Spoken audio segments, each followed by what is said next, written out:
Night 9 గంటలకి ఉదయించుకుంటే night తీసుకొచ్చాము. ఇక్కడికి 9 గంటల నుంచి నైట్ మళ్ళీ 2 గంటలకు చనిపోయిందని చెప్పారు. ట్రీట్మెంట్ ఏం చేశారో కూడా మాకు చూపించలేదు.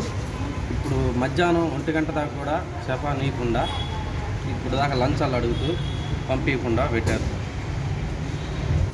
మిత్రులారా, ఈరోజు పరిస్థితి చూస్తున్నాం. వీళ్ళు పేదవాళ్ళు ఎక్కడికి వెళ్ళే వసతి లేక పాపం డబ్బులు లేక గవర్నమెంట్ హాస్పిటల్కి వస్తారు.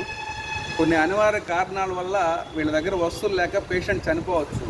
దాన్ని ఎవరు మనం ఇది చేయలేరు. కానీ చనిపోయిన తర్వాత కూడా వాళ్ళని లంచాల కోసం పీడించుకోవడం ఎంతవరకు సబబు? ఈ ఒక medical college, ACSR medical college, ఒక 600 బెడ్లు కెపాసిటీ ఉన్నటువంటి సర్వజన వైద్యశాల ఇది. దీనికి మళ్ళీ ఒక కమిటీ, ఆ కమిటీకి ఒక చైర్మన్, దీనికి ఎమ్మెల్యే గారు ఆయన అండర్లో దీనికి ఎవరైతే కాన్స్టిట్యూషన్ ఎమ్మెల్యే ఉంటారో ఆ ఎమ్మెల్యే గారు దీనికి ఇదిగా ఉంటారు. ఆయన అండర్లో పర్యవేక్షణ జరుగుతుంటుంది. దీనికి మళ్ళీ జేసీ గారు ఉంటారు, జేసీ గారు పర్యవేక్షణ జరుగుతుంది. ఇట్లాగ ఒక మెడికల్ సూపరింటెండెంట్, ఒక మెడికల్ కాలేజీ ప్రిన్సిపాలు, ఇంతమంది ఉండి మీరందరూ ఏం చేస్తున్నట్టు అని కూడా మిమ్మల్ని ప్రశ్నిస్తూ ఉన్నాం మేము. ఒక మనిషి, ఒక సాధారణ పేదరాలు చనిపోతే వాళ్ళని లంచం ఇస్తే కానీ బాడీని ఇవ్వననే పరిస్థితుల్లో మీ అడ్మినిస్ట్రేషన్ ముందుకు మీరు సిగ్గుపడాలి.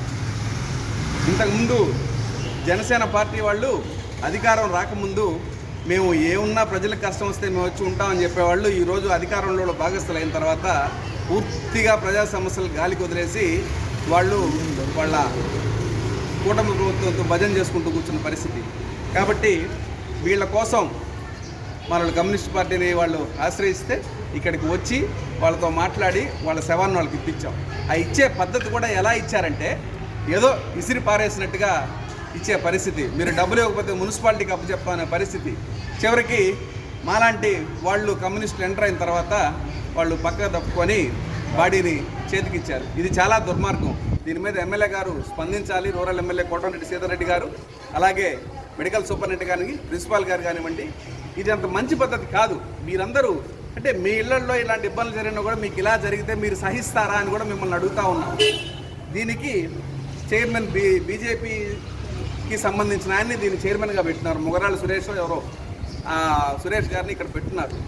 మీరు ఫ్లెక్స్లు ఎంచుకునే అంత గొప్పగా, మీరు ఫ్లెక్స్లు ఎంచుకోవడానికి వీలున్నంత మీకు కోరికలు, దాని మీద ఉన్న ఇంట్రెస్ట్ ప్రజా ఆరోగ్యం మీద కూడా పెడితే బాగుంటుందని చెప్తున్నాను. నా పేరు శంకర్ కిషోర్, ఏఐటీసీ జిల్లా ప్రధాన కార్యదర్శి, కమ్యూనిస్ట్ పార్టీ జిల్లా సమితి సభ్యులు.